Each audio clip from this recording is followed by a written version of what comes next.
Okay, everyone. Hello, selamat siang. Tepat jam setengah dua kita memulai acaranya karena rupanya sudah banyak juga partisipan yang bergabung. Saya ingin mengucapkan selamat datang dan terima kasih karena sudah meluangkan waktunya di tengah hari Sabtu yang cerah ini. Tumben kan, biasanya dari kemarin mulai hujan-hujan. Tapi di tengah hari Sabtu yang cerah ini, kita semua bisa berkumpul untuk, mengikuti acara webinar annual, Soroptimis International of Jakarta yang keempat. Ye, tepuk tangan semuanya meskipun di-mute. Salam kenal untuk semuanya, saya ingin memperkenalkan diri dulu, nama saya Oriana Titisari, saya adalah, presiden dari Soroptimis International of Jakarta, dan sebelum memulai acara, saya ingin memperkenalkan dan menyambut MC kita yang paling cantik kalau di layar saya di sebelah pojok kiri atas nih, namanya adalah Mbak Chandra Kerton atau Mbak Chandra.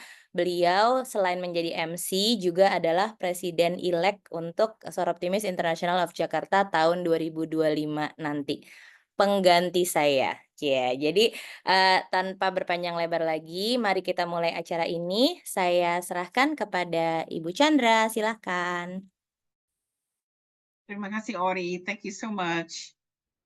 Halo, selamat siang untuk semua peserta acara webinar bertajuk Successfully Sustainable Inspiring Stories from Women Managing Waste. Ini adalah webinar keempat yang diadakan oleh Disruptivist International Jakarta di bulan Oktober sejak tahun 2020. Bagi Disruptivist International, Oktober itu memang istimewa karena ini Disruptivist Membership Month, di mana kami mengundang kawan-kawan wanita yang mungkin berminat menjadi member dari Disruptivist International sebagai anggota dan untuk gabung dengan proyek-proyek kita. Selain itu, di bulan Oktober, kami juga commemorate UN International Day of the Girl Child, International Day of Rural Women, International Day for the Eradication of Poverty, and of course UN Day. Webinar kami sebelumnya membahas tentang perdagangan manusia or human trafficking, isu perkawinan dini di Indonesia, dan pemberdayaan perempuan melalui social entrepreneurship. Sebelum kita mulai sesi presentasi, berikut adalah beberapa peraturan agar acara kita lancar sampai akhir nanti. Jangan lupa, sesi tanya jawab or Q&A akan dilakukan setelah kedua pembicara menyelesaikan presentasinya. Jadi, seluruh peserta bisa memberikan pertanyaan di akhir atau tuliskan pertanyaan di chat box sepanjang acara. Now, our next item on the agenda is tak kenal maka tak sayang. Oleh karena itu, sebelum masuk ke acara utama, saya ingin mengundang program dan UN Liaison Officer untuk SIJ, Ibu Ayla Winarto, untuk memberikan informasi singkat tentang Soroptimist International. Silakan Ibu Ayla. Halo semuanya, terima kasih Ibu Chandra. Jadi bagi mereka yang mungkin masih kurang tahu ya tentang latar belakang Soroptimis International, akan saya jelaskan sedikit ya. Jadi Soroptimis itu adalah suatu organisasi relawan global yang mempunyai status konsultatif umum di United Nations atau di PBB. SI didirikan pada tahun 1921 dan sekarang ini anggota kami ada lebih dari 60.000 wanita di 118 negara ya. Dan SI Jakarta ini berdiri pada tahun 1993 2022 dan saya bangga sekali menjadi satu founding member ya dari organisasi ini di Jakarta. Tujuan utama SI adalah untuk meningkatkan status kaum wanita dan juga kaum perempuan pada umumnya. Ini kami lakukan melalui berbagai proyek ya, antara lain di bidang pendidikan, ekonomi, pembangunan, lingkungan, dan lainnya, yang semua berfokus pada pemberdayaan wanita dan kesejahteraan ibu dan anak. Anggota SI beraktivitas pada tingkat lokal, pada tingkat nasional, dan juga internasional. Dan dana kami kebanyakan dari klub-klub Soroptimis yang lainnya. Dan kami juga mengadakan fundraising, ya. Kami menggalakkan dana untuk proyek kami. Ini sebagai contoh salah satu proyek Soroptimis. Nanti pada akhir webinar ini akan kami putar suatu video ya. Jadi nanti kami kembali menjelaskan sedikit lagi tentang proyek kami. Jadi untuk sekarang terima kasih dan saya kembalikan kepada MC. Terima kasih. Terima kasih, Ibu Ayla. Now we come to the most important part of our presentation or our acara ini. Kita akan menyimak presentasi dari kedua pembicara kita hari ini, dua perempuan luar biasa yang telah sukses memulai gerakan pengelolaan sampah di Indonesia. Sesi pertama akan kita mulai dengan Ibu Deno Marti Astuti. Ibu Deno adalah seorang socialpreneur yang fokus pada pengelolaan sampah mandiri dan saat ini menjabat sebagai Direktur Bank Sampah Induk Kerja Nyata Surakarta. Beliau telah mendirikan 210 unit bank sampah sebagai bagian dari Bank Sampah Induk Kerja Nyata Surakarta. Pengelolaan sampah ini membutuhkan kesadaran dan keterampilan untuk mencapai perubahan budaya, peningkatan ekonomi, serta perbaikan lingkungan kita. Sebelum bergabung dengan Bank Sampah, Ibu Deno bekerja di sektor korporat. Beliau telah menerima berbagai penghargaan, di antaranya Perempuan Berjasa dan Berprestasi OASE Kabinet Indonesia Maju tahun 2024, nominasi penerima penghargaan Kalpataru Nasional tahun 2024, penerima Kalpataru di Jawa Barat tahun 2022, dan Women Unlimited. Ibu Deno adalah lulusan Fakultas Ekonomi Universitas Indonesia dan Universitas Diponegoro dengan jurusan akuntansi. Waktu dan tempat saya persilakan Ibu Deno. Oke, halo, selamat siang semuanya. Salam kenal, saya Deno. Saya ada di kota Solo, kota kecil yang ada di Jawa Tengah. Tapi nampaknya nama kota Solo akhir-akhir ini sedang bergema gitu ya di seluruh negeri ini. Dan harapannya gemanya juga mengandung unsur kecintaan lingkungan. Karena sampai per hari ini kami di Kota Solo hampir setiap minggu menerima kedatangan tamu dari kota kabupaten lain untuk belajar pengelolaan sampah. Jadi jangan berlama-lama, yuk kita coba kulik apa sih yang dikerjakan Solo gitu ya untuk melakukan pengelolaan sampah. Dan siapa yang mengerjakan? Nah, ini tema kita. Judul kita hari ini adalah pentingnya peran perempuan dalam waste management. Jadi memang perempuan punya peran sangat penting dengan pengelolaan sampah. Ini sedikit saya, tadi sudah diperkenalkan. Saya sempat bekerja di Astra Honda Motor selama 12 tahun.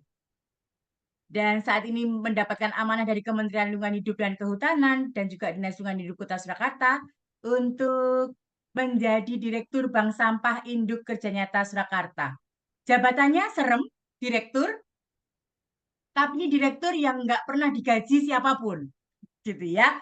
Jadi kalau ditanya gajinya apa, gajinya saya dengan teman-teman relawan, para ibu-ibu, para wanita ini adalah KMS. Apa itu KMS? KMS adalah kartu menuju surga. Ya, kartu menuju surga. Tetapi kalau suruh ambil KMS-nya sekarang, kelihatannya sih jangan dulu ya, gitu ya, supaya masih bisa melakukan banyak hal-hal baik untuk Ibu Bumi. Ini ada alamat email, Facebook, Instagram, YouTube, telepon, kemudian alamat saya. Ini kebetulan alamat rumah, kemudian langsung saja ini adalah teman-teman saya. 95% adalah kaum perempuan yang mereka semuanya militan. Kami hampir setiap bulan mengadakan kegiatan bersama. Kebetulan ini hanya Direktur Bank Sampah unitnya yang datang. Kalau dihitung semuanya, kalau satu bank sampah unit punya 100 orang nasabah saja, kita bergerak sudah menggerakkan 21.000 orang untuk melakukan pengelolaan sampah. Apakah sudah cukup? Pasti belum. Karena targetnya kami di Solo, kami punya minimal 600 bank sampah unit yang bergerak di tiap RW. Kalau kami baru punya 210, artinya baru 30% orang Solo yang bergerak untuk pengelolaan sampah. Di bulan ini, kami secara serentak mendirikan 11 bank sampah baru dalam waktu 1 hari. Apakah mungkin? Amat sangat mungkin. Dan harapannya apa yang kami kerjakan di Kota Surakarta, di Kota Solo ini juga dapat menginspirasi teman-teman di kota kabupaten lain untuk bergerak juga. Karena problem kita sudah terlalu banyak dengan sampah. Ini pejuang kami, semuanya militan, hanya 2 pria yang terlihat di sini. Oh, 3 pria yang terlihat di sini, sisanya semuanya wanita dan semuanya militan ketika mereka bicara mengenai pengelolaan sampah. Seru. Dan saya mungkin juga mengundang ibu-ibu semua, bapak, mungkin suatu hari bisa berkunjung ke Kota Solo dan melihat perjuangan para wanita-wanita luar biasa ini. Oke. Tadi sudah disebutkan Kalpataru Jawa Tengah tahun 2022, kemudian masih menjadi nominator Kalpataru Nasional tahun 2024 karena penerimanya untuk tahun ini semuanya usia di atas 55 tahun dan saya baru 40 tahun, jadi oke lah. Saya ikhlaskan kepada yang sepuh dulu untuk menerima penghargaannya gitu ya. Harapannya nanti ke depan memiliki impact yang lebih banyak. Terakhir ada di CNN, di Indonesia Heroes. Ini seru mengenai mengolah sampah untuk Ibu Bumi. Semua SOP pembangunan pendirian bank sampah unit ada di sana. Jadi nanti mungkin teman-teman, Ibu Bapak akan di-share linknya untuk bisa melihat bagaimana Kota Surakarta bergerak. Sebelum kita bicara bagaimana mengolah sampah, kita harus tahu dulu deh, mengapa bumi disebut sebagai ibu bumi? Kenapa tidak Bapak Bumi? Kalau Bapak angkasa, kalau bumi ibu bumi. Ayo, kira-kira kenapa? Ini jawabannya. Karena semua yang kita makan lahir dari rahim bumi. Tidak ada satupun makanan yang kita makan yang tiba-tiba jatuh dari langit. Semua lahir dari rahim bumi. Dan siapa yang punya rahim? Yang punya rahim ya ibu. Kalau nanti mungkin saya bertanya kepada ibu bapak, teman-teman yang ada di sini, apakah ibu bapak, teman-teman mencintai ibu kandungnya? Kalau jawabannya iya, pertanyaan kedua saya, apakah juga sudah mencintai ibu bumi? Mungkin menjadi refleksi kita nanti malam begitu ya. Ya, enggak ya, sudah belum ya kita mencintai ibu bumi? Karena dia yang melahirkan semua makanan yang kita makan. Pertanyaannya apakah ibu bumi sedang baik-baik saja atau tidak baik-baik saja? Pasti semua orang menjawab, ibu pertiwi, ibu bumi sedang tidak baik-baik saja. Langsung loncat saja faktanya, ini mungkin agak jadi aibnya Kota Surakarta, tapi harus saya sampaikan. Mungkin nanti Ibu Bapak, Mbak Mas yang bergabung di sini juga bisa mencari informasi problem lingkungan hidup di kota kabupaten atau tempat Ibu Bapak berdomisili. Ini problem lingkungan hidup Kota Surakarta, ruang terbuka hijau, polusi udara, polusi air, sampah, kemacetan, banjir, dan perilaku masyarakat. Harusnya yang nomor 7, perilaku masyarakat ini naik di nomor 1.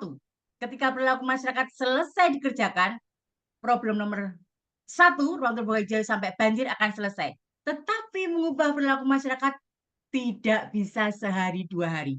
Oke, perilaku masyarakat kita tempatkan di nomor 7. Nanti kita akan lebih banyak bercerita dengan problem nomor 4. Sampah. Nah, apakah di tempat Ibu Bapak, Mbak Mas ketika lewat begitu masih menemukan ada tulisan-tulisan yang membuat dosa begini ya? Ini sampah yang membuat menjadi kita lebih berdosa, gitu ya. Sudah tidak mencintai Ibu Bumi, menambah dosa pula, gitu ya. Saya yakin di Indonesia masih banyak, tetapi kalau di Kota Surakarta sudah sangat minim kami melihat tulisan-tulisan seperti ini. Itu papan ini, dilarang membuang atau meletakkan sampah di sini. Hey, you bisa baca enggak? Tulisannya begini, di bawahnya penuh sampah. Gitu ya. Harapannya tidak terjadi seperti ini. Atau ini, tulisannya kecil, sedikit, doa orang-orang teraniaya, kalau dikabulkan Tuhan, gitu ya. Bisa jadi kemudian nanti yang buang sampah di sini betulan melayang nyawanya. Harapannya ketika nanti kita sudah bisa melakukan pengolahan sampah, tulisan-tulisan seperti ini tidak akan ada lagi. Kalau ini hanya ada di Solo ya, di Surakarta. Ada yang tahu kirik? Kirik itu anjing kecil gitu ya, kalau di Solo. Harapannya sudah tidak ada lagi yang seperti ini. Ibu Bapak, Mbak Mas, mungkin nanti suatu ketika panjenengan harus pergi ke tempat pembuangan sampah akhir di kota kabupaten di mana panjenengan berdomisili. Ini saya mau tunjukkan dapurnya Kota Solo. Kalau masuk Kota Solo semuanya begitu indah, begitu rapi, begitu bersih karena dapurnya ada di sini. Ini adalah TPA Putri Cempok, luas lahannya 17 hektar, sudah tumplek-blek dengan sampah. Setiap tanggal 17 Agustus kami upacara di atas tumpukan sampah ini. Ini kami berdiri di ketinggian sampah paling rendah. Ini di ketinggian 4 meter. Semakin ke belakang, tinggi sampahnya sampai 30 meter. Ketika kami upacara di tempat ini, saya dibully teman-teman penggiat lingkungan hidup se-Indonesia. Hey Deno, you kurang kerjaan. Memang di Solo nggak ada stadion untuk upacara. Hey, saya balas, Solo punya stadion bertaraf internasional. Tetapi ketika kami melakukan upacara di atas tumpukan sampah ini, kami mau mengingatkan kepada seluruh rakyat Indonesia bahwa sesungguhnya kita belum merdeka seutuhnya. Belum merdeka dari apa? Belum merdeka dari sampah. Bayangkan kalau 17 hektar ini kita tanami pohon, untuk jogging track, untuk kita bisa berolahraga, untuk bisa bertemu dengan banyak orang, akan jauh lebih baik dibandingkan hanya ditumpuk sampah. Pertanyaannya, siapakah penjajah Ibu Pertiwi? Apakah orang-orang luar dari negara luar yang masuk ke Indonesia atau sebenarnya kita sendiri penjajah Ibu Pertiwi? Mungkin bisa menjadi refleksi buat kita apakah kita penjajah dari Ibu Pertiwi. Ini kalau ada yang masih bakar sampah sembarangan, tolong berhenti membakar sampah karena bahaya asapnya 100 kali lebih berbahaya daripada perokok aktif ya. Kalau di kota-kota, di kabupaten-kabupaten dengan luasan lahan yang masih luas, biasanya masih membakar sampah. Dan di Solo hampir tidak ada yang sekarang membakar sampah. Dan sungai-sungai sebagai tempat sampah raksasa, harapannya berhenti membuang sampah ke sungai, karena sungai bukan tempat sampah raksasanya kita. Kalau Ibu Bapak, Mbak Mas nanti ke Solo, saya akan bawa panjenengan naik kapal. Jadi di Solo itu kami punya bank sampah dengan pejuang militan itu anak-anak mulai kelas 3 SD sampai mahasiswa yang berjuang menyelamatkan sungai dari sampah sehingga sungai itu bisa dinaikin dilintasi kapal untuk wisata. Mari datang ke Solo ya.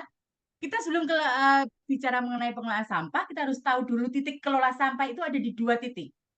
Hulu dan hilir. Di hulu kita harus memilah sampah dari sumbernya. Sumbernya dari mana? Dari rumah, sekolah, kantor, pabrik, kemudian cafe shop, bisa tempat ibadah, bisa pasar, bisa event. Dan di hilir, kebetulan berkahnya di Solo kita sudah memiliki pembangkit listrik tenaga sampah yang menghasilkan listrik 8 MW tiap hari dari sampah yang ada di TPA Putri Cempo tadi. Tetapi di hulu, meskipun kita sudah punya teknologi dengan PATSA, di hulu kita harus tetap kencang bergerak karena kita mau mengubah kebiasaan dari tidak peduli menjadi peduli. Dan tidak bisa dipungkiri, di hulu ini kita terjadi kegiatan circular economy di mana sampah masih bisa menjadi cuan. Di Solo itu kita punya moto baru, sampahku, cuanku.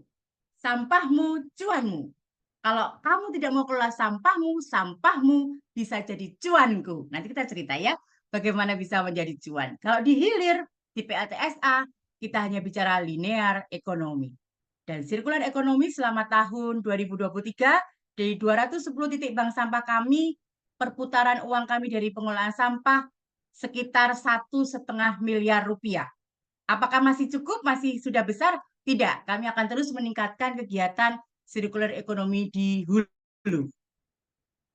Ibu, Bapak, Mbak, Mas, kalau kita berhitung satu orang punya sampah setengah kilo tiap hari, Solo itu kalau siang jumlah penduduknya 2,5 juta, sebenarnya yang berdomisiliannya 600.000 jiwa, sampah seorang setengah kilo, sampah kota Solo sehari dengan adalah 300.000 kilo atau 300 ton per hari. Ini memang masih kecil dibandingkan Jakarta yang 7.000 ton per hari. Yang katanya Jakarta itu setiap 2 hari sekali sanggup membangun satu Candi Borobudur dari sampah. Tapi bagaimana dengan kota Solo? Kemarin bertemu dengan seluruh kepala kelurahan, mereka bertanya, Mbak Deno, membayangkan 300.000 kilo itu seperti apa?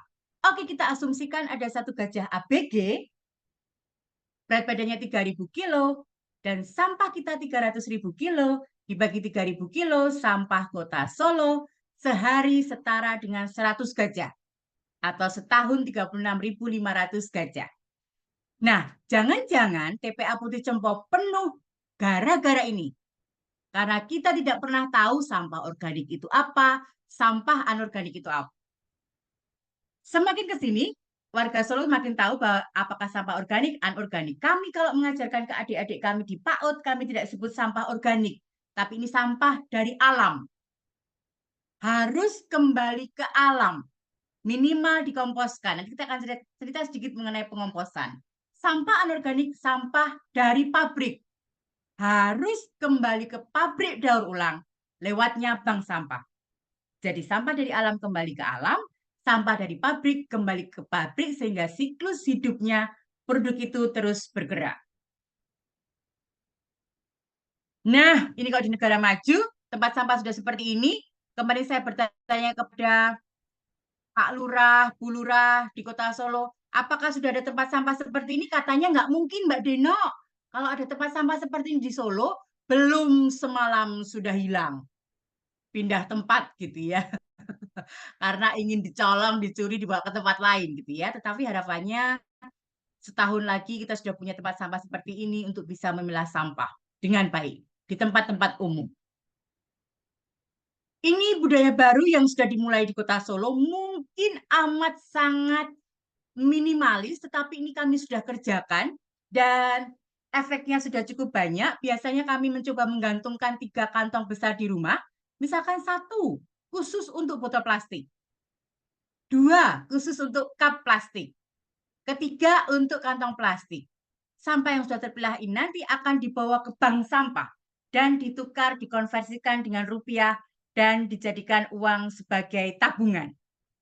Ya, mungkin konsep bank sampah semua di Indonesia sama, tetapi bank sampah di kami adalah bank sampah portable. Kami tidak perlu lahan, tetapi sampah bisa dikumpulkan di bank sampah, kemudian kami angkut di bank sampah induk, dan dalam 2 jam bank sampah sudah selesai beroperasi. Sedikit mengulik sampah organik, ini yang bisa dilakukan, melakukan pengomposan, maggot, ekoenzim, pakan ternak, gitu ya. Tapi saya mau spill sedikit, ya, mengenai pengomposan. Kebetulan saya bawa alat nih. Wah, semoga terlihat ya. Wah, nggak terlihat ya. Nah, ini ada tong yang saya bawa. Ada tong yang saya bawa. Ini adalah alat untuk membuat kompos. Kompos ini Jadi kalau kita punya sampah, kalau ada punya sampah organik langsung masuk saja ke dalam tong ini. Maaf, sinyal saya apakah putus-putus enggak ya? Aman, Mbak Denok. Masuk ke dalam tong ini, kemudian aman, aman, aman, oke. Masuk ke dalam tong ini namanya komposter, kemudian disemprotkan dengan bakteri pengurai.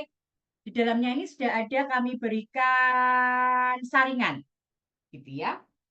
Setelah 5 hari, sudah bisa panen kompos cair.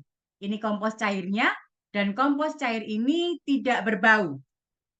Kompos cair tidak berbau, dan di bank sampah, kompos cair ini kami beli 1 liternya 6.000, 1 galon 15 liter kami beli dengan harga 90.000.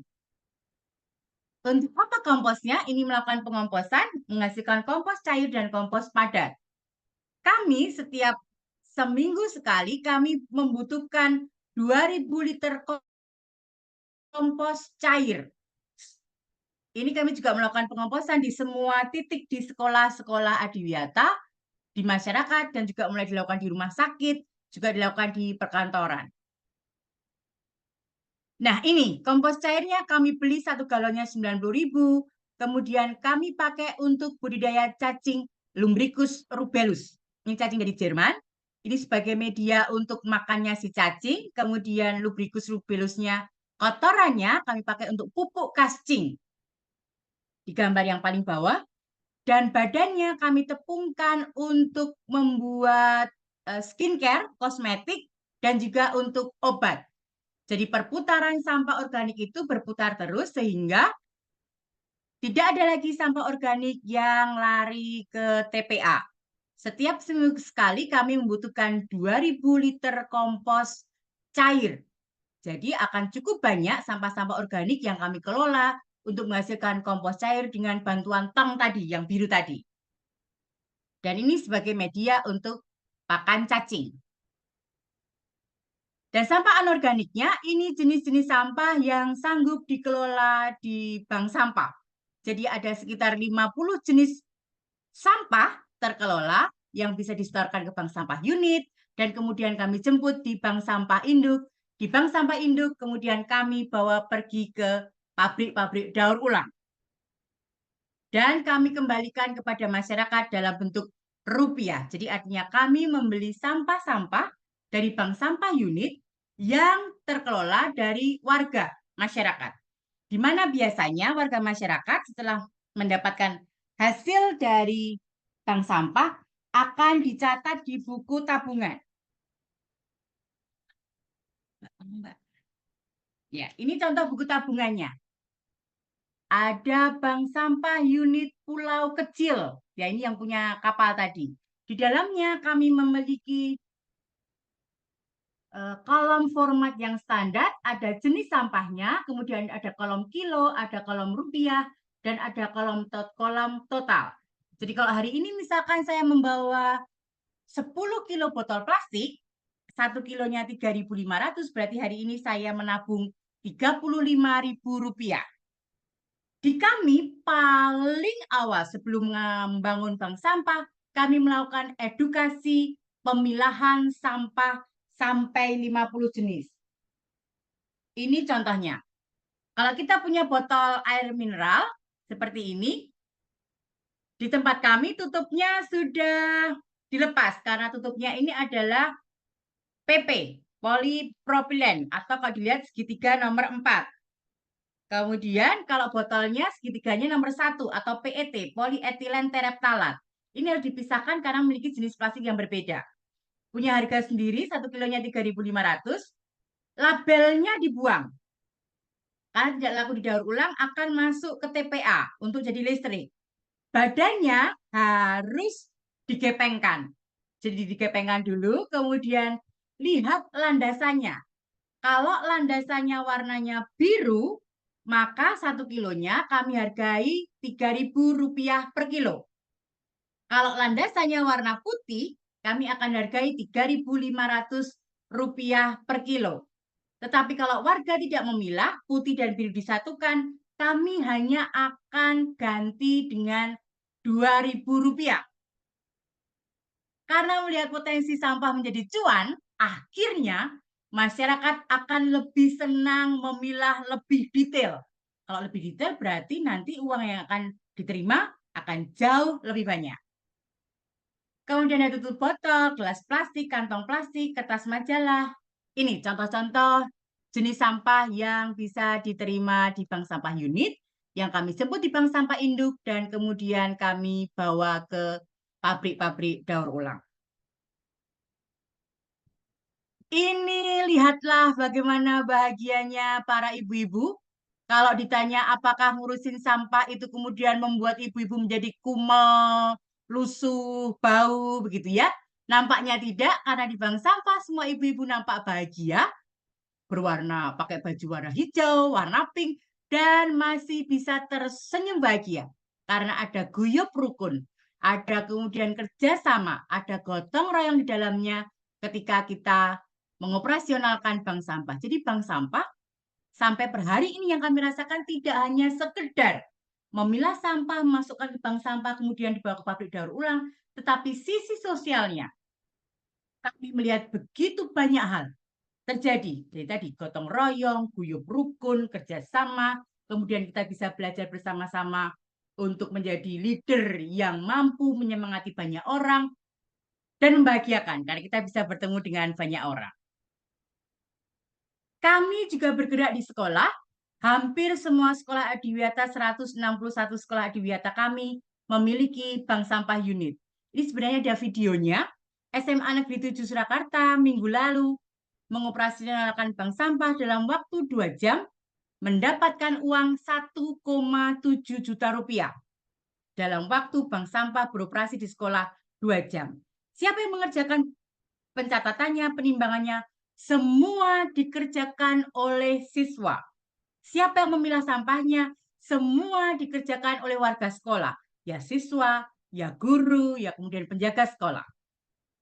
Kenapa kami belusuan sampai ke sekolah-sekolah, sampai ke PAUD dan TK? Harapannya, mental baru, budaya baru, mulai terbangun ketika anak-anak ini masih dini. Harapannya ketika 5 tahun lagi, 10 tahun lagi, kita tidak perlu ada lagi yang namanya edukasi pengelolaan sampah karena anak-anak sejak kecil sudah membawa budaya baru untuk kelola sampah. Ini konsep kecilnya, bank sampah kami portable, di awal kami edukasi, kemudian kami memiliki struktur organisasi dalam bank sampah. Kami juga memberikan sarana prasarananya berupa buku tabungan, timbangan, dan papan nama. Bank sampah beroperasi, kemudian dikumpulkan dalam waktu 2 jam, akhir di jam kedua kami bank sampah induk akan jemput sampah terpilah dari bank sampah unit. Nanti di gudang kami akan proses dengan press, jadi botol plastik kami press, baru nanti masuk ke pabrik-pabrik daur ulang. Sebenarnya sistemnya sesimpel itu jika akan dikerjakan di kota kabupaten lain. Hanya saja pertanyaannya, adakah yang mau bergerak secara konsisten dan masif bersama-sama untuk melakukan pengelolaan sampah mandiri? Ini SOP bank sampah unitnya. Sampah dipilah dari rumah, tidak ada pemilahan sampah di bank sampah unit. Pemilahan sampah dilakukan di rumah.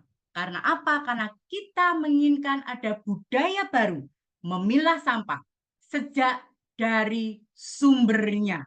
Tidak ada sampah yang gabrukan dibawa dari rumah ke bank sampah unit, kemudian pengurus di bank sampah unit yang relawan ibu-ibu cantik tadi harus memilah sampahnya tetangganya. Nggak ada.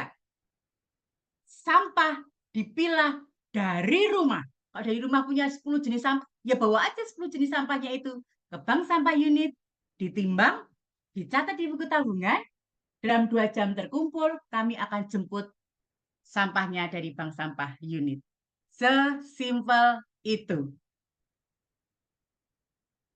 Nah, di bank sampah induk, kami dari nasabah, kemudian kelihatan ini gambarnya ada yang hilang.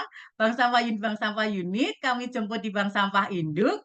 Kemudian kami bawa ke pabrik daur ulang. Kebetulan kami sudah bekerja sama dengan ADUPI, Asosiasi Daur Ulang Plastik Indonesia. yang sangat mendukung kegiatan kami. Secara pencatatan pasti kami akan support pemerintah kota untuk memberikan data pengelolaan sampah di hulu, dan kemudian datanya juga kami laporkan sampai ke Kementerian Lingkungan Hidup. Kalau ada 20-80 itu adalah persentase bagi hasil.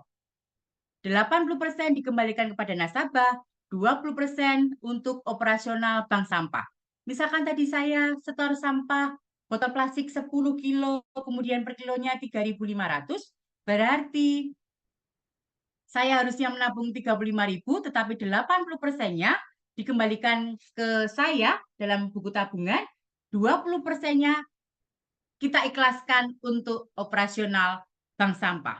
Harapannya ketika bank sampah punya uang operasional, sehari 2 hari nggak akan mati ya, bahkan bisa berkelanjutan. Nah, ini bank sampah membuat kita menjadi guyup rukun, gotong royong, berorganisasi, mengembangkan potensi, dan juga berwirausaha. Ini beberapa nama-nama bank sampah di Kota Solo. Ganesha Karsa, Berkah, Kasih Dorcas, Ngudi Rezeki, gitu ya. Ini kegiatan kami tidak pernah berhenti. Besok tanggal 16 kami punya kegiatan dengan 100 bank sampah unit kami. Tanggal 17 karena kami tidak punya lokasi yang besar, 210 ini kami split jadi 2 kegiatan, tanggal 16 dan 17. Kemudian tanggal 1 November kami mendapatkan dukungan dari SCTV Indosiar untuk mendirikan 10 bank sampah baru. Kemudian banyak sekali kegiatan kami. Kami juga punya kegiatan melampah kampung.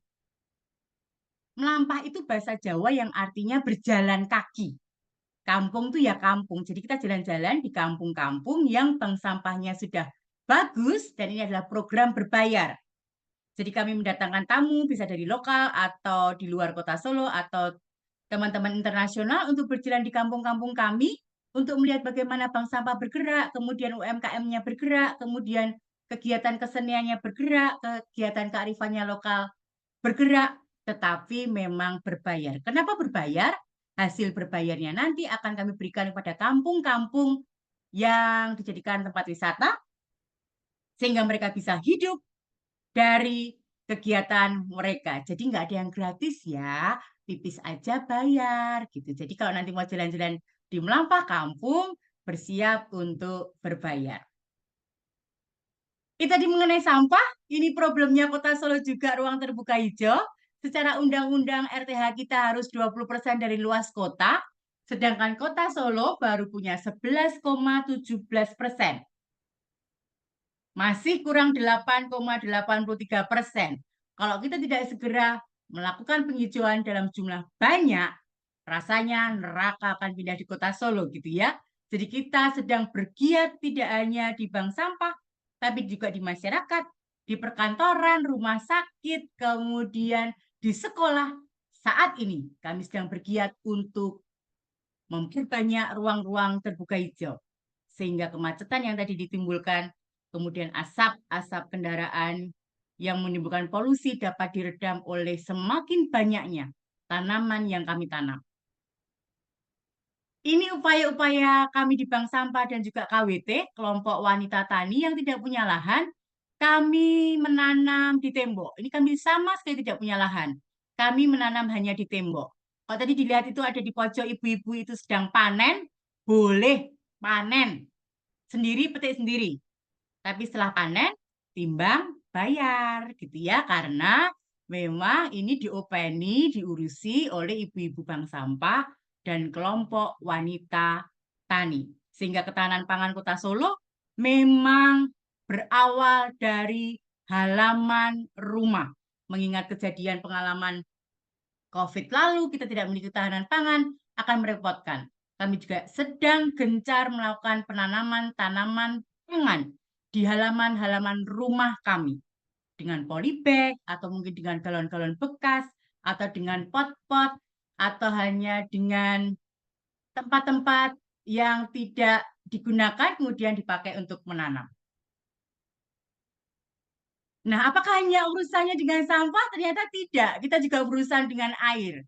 2 minggu yang lalu kami mengumpulkan 100 pemuka agama lintas keyakinan. Pak Yai, Ustadz, Romo, Pendeta, Biksu, Bante berkumpul. Kita bicara mengenai pengelolaan sampah dan lingkungan hidup. Termasuk salah satunya adalah pemanfaatan air wudhu. Saya bertanya kepada Pak Yai, Pak Yai, kalau satu orang itu sholat butuh berapa liter air? Ya, anggap aja 5 liter air. Dalam satu musola kira-kira kalau ada 100 jemaah yang datang ke situ, berarti butuh 100 kali 5. 500 liter air wudhu. Kalau 5 kali berarti 2.500 liter air untuk wudhu. Pertanyaannya, dikemanakan sisa air wudhunya itu? Semuanya lari ke selokan, ke sungai, dan berakhir di entah di mana, di lautan kita. Nggak merasa berdosa, Pak Yai? Hanya buang-buang air begitu banyaknya setiap hari, gitu ya. Akhirnya, sampai per hari ini kami mulai melakukan pengelolaan air wudhu dengan kemudian, oh ini nggak ada videonya, ada video yang lucu banget sebenarnya. Ditampung kemudian untuk lele, dan kemudian juga dialirkan juga untuk minimal menanam, minimal untuk menyiram tanaman. Kami sedang gencar, jadi kami punya kegiatan, kalau yang masjid itu kami punya masjid hijau. Kalau gereja-gereja kami sudah mulai tumbuh gereja-gereja ramah lingkungan, wihara ramah lingkungan. Karena kalau di masjid itu sekarang sudah ada 5 ramah. Ramah anak, ramah disabilitas, ramah lansia, ramah fakir, dan yang kelima ramah lingkungan. Rasanya bisa dicontoh oleh semua agama, ramah-ramah ini termasuk ramah lingkungan.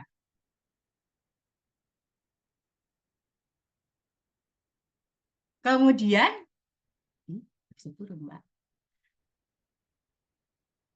berhenti kah? Kenapa Ibu? Iya itu nggak mau jalan. Oh, hang ya? Ah, ini Ya. ya, kerajinan tangan daur ulang. Ini juga dikerjakan oleh ibu-ibu, jadi kami punya sentra-sentra kerajinan tangan daur ulang. Silahkan tindak ke Solo, kami punya yang seperti ini. Dari apa ini ya? Ini dari kertas koran, Ibu Bapak. Ini kami juga produksi. Kami juga mendampingi para napi di penjara, jadi mereka melakukan kegiatan pengelolaan sampah ini untuk menjadi kerajinan tangan. Ini dari kertas koran. Ini dari kertas koran juga. Ini juga memberdayakan kampung-kampung. Kami punya sentra-sentra kerajinan tangan daur ulang. Nah, sampai di situ, Ibu Bapak, Mbak Mas yang hadir siang hari ini, sudah 20 menit kah? Sudah Atau Ibu. kurang? Oke.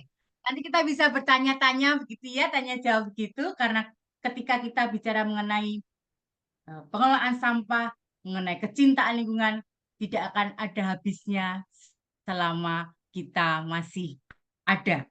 Ini pesan terakhir dari slide ini. Bumi adalah rumah kita bersama yang harus kita rawat dan kita jaga secara bersama-sama karena belum ada planet lain selain bumi yang bisa kita tinggali. Yuk sama-sama merawat bumi untuk kehidupan yang lebih baik. Terima kasih, selamat siang. Terima kasih Ibu. Terima Silahkan kasih. Kak Chandra. Iya, terima kasih Ibu Denong atas presentasi yang sangat menarik. Bagi mereka yang ingin bertanya, mohon dicatat pertanyaannya di chat box supaya bisa dijawab oleh pembicara di session Q&A di akhir acara. Sekarang saya akan memperkenalkan pembicara kedua, Ibu Nani Kuspriyani. Saya ingin membaca bio singkatnya. Ibu Nani Kuspriyani saat ini aktif menjabat sebagai komisaris di Agung Concern Group, Ketua Dewan Pembina di Greeneration Indonesia, penasehat HC di PT PII, serta bendahara di Yayasan Kesejahteraan Anak Indonesia. Beliau memiliki latar belakang akademis yang sangat kuat dengan gelar Magister Manajemen dari Universitas Trisakti, gelar MBA di bidang keuangan dari University of Denver, USA, serta gelar dalam bidang perencanaan kota dari ITB. Di luar karir profesionalisnya, Ibu Nani juga merupakan pendiri Self-Insight Awareness Training dan fasilitator Appreciative Inquiry Summit. Beliau merupakan ibu dari seorang putra dan nenek dari seorang cucu. Waktu dan tempat saya persilakan Ibu Nani. Oke, selamat siang ibu-ibu, bapak-bapak. Saya terpesona sama presentasi Bu Deno tadi sampai tidak tahu harus mulai dari mana. Oke, silakan Mbak.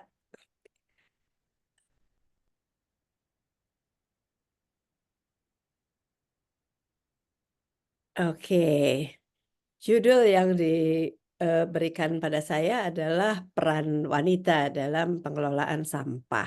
Ya. Sebetulnya barangkali, sebentar.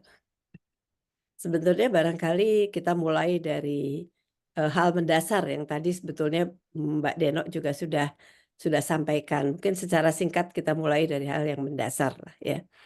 Kita tahu bahwa di Indonesia ini selama bertahun-tahun kita tuh sampah dari macam-macam, jenisnya macam-macam, kita jadikan satu, kita angkut, lalu dibuang bersama-sama di TPA atau landfill ya. Yang kalau di Jakarta ini dibuangnya ke Bantar Gebang. Bantar Gebang tanahnya Bekasi lagi ya. Yang sebetulnya ada di luar Jakarta. Sering timbul permasalahan. Nah, apa akibatnya? Next. Di TPA sampah itu numpuk seperti tadi yang digambarkan oleh Mbak Deno. Dan kita tahu bahwa masalahnya banyak banget itu di TPA. Dari mulai yang terbakar sampai dengan akhir tahun ini pun kita masih dengar ada TPA yang terbakar ya. Karena tingginya gas metan yang ada di sana, kemudian cuaca yang juga panas sekali akhir-akhir ini itu. Di samping itu juga kalau saya berkunjung ke Bantar Gebang, kesehatan para pekerja kebersihan itu juga sepertinya sangat terganggu. Padahal kita tahu bahwa yang namanya sampah itu bisa jadi bermanfaat. Ada economic value-nya. Tadi sudah disampaikan panjang lebar oleh Mbak Deno, jadi saya nggak akan ke sana. Nah, kalau lihat seperti ini, saya jadi berpikir, sebetulnya sampah itu tanggung jawab siapa sih? Yang bikin sampah itu siapa? Yang membuat atau menghasilkan sampah itu siapa? Kan kita sendiri ya. Ibu rumah tangga dengan sisa-sisa hasil masakannya, sisa-sisa makanan dan lain-lain ya. Juga selama pandemi kita banyak GoFood ya, banyak sekali kantong-kantong plastik gitu. Jadi kalau kita menghasilkan sampah kan harusnya tanggung jawab kita ya. Kita nggak bisa bilang itu 100% tanggung jawab pemerintah. Yang kedua,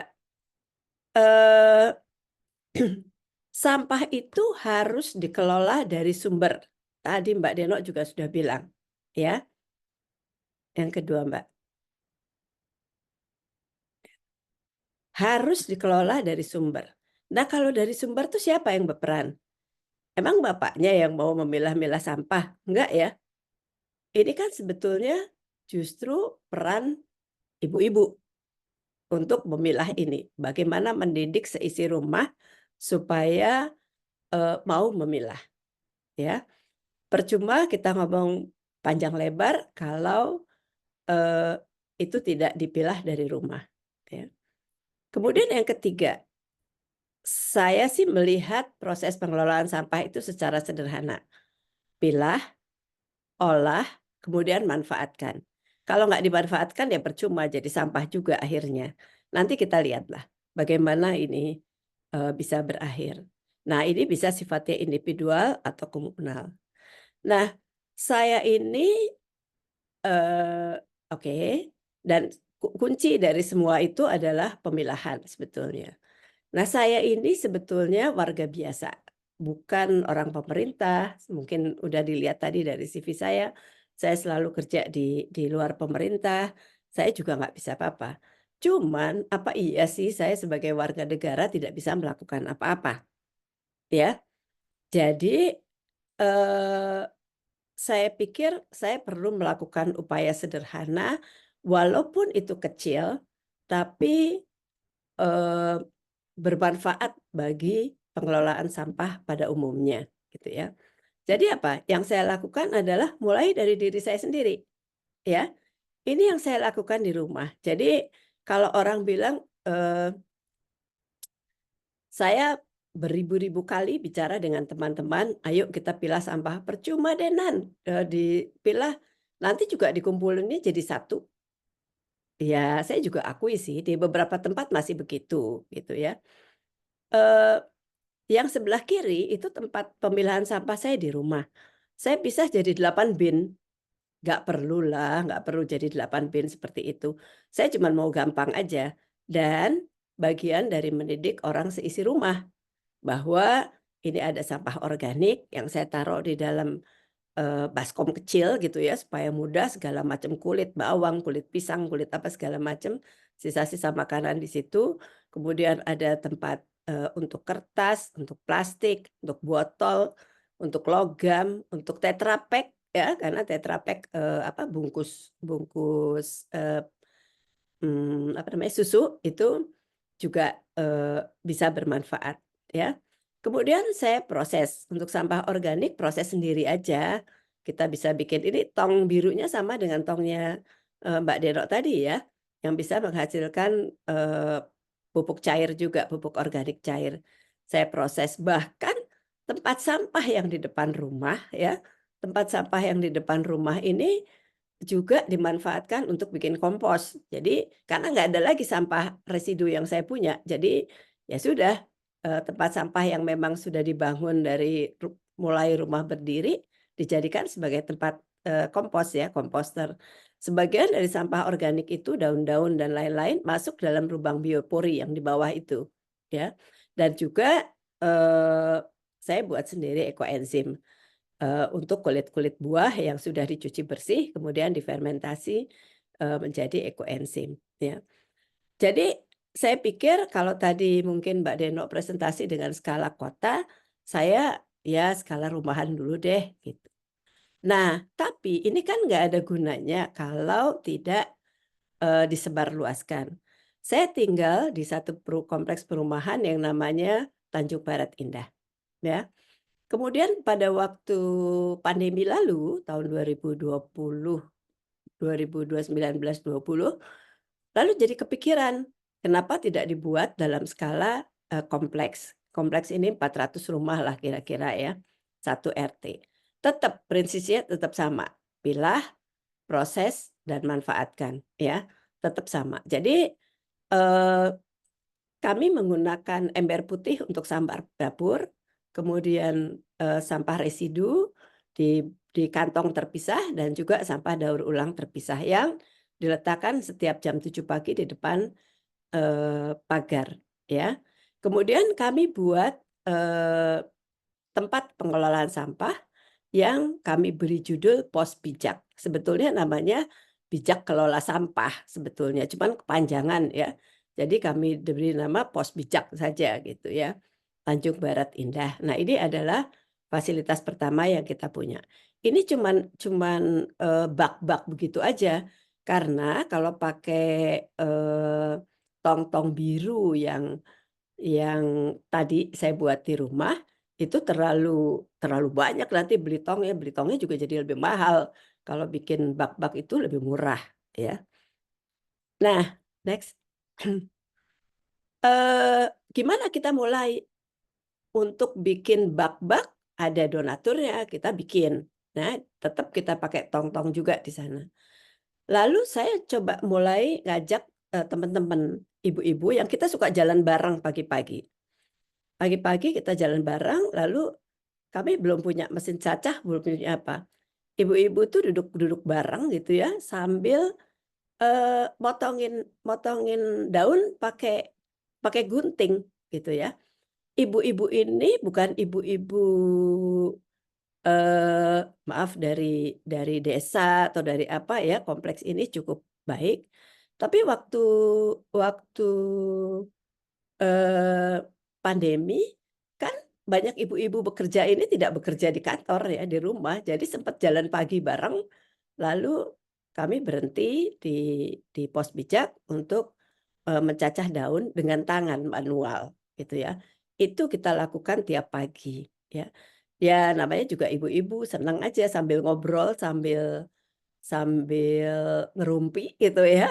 Kita, senang-senang aja di situ gitu ya.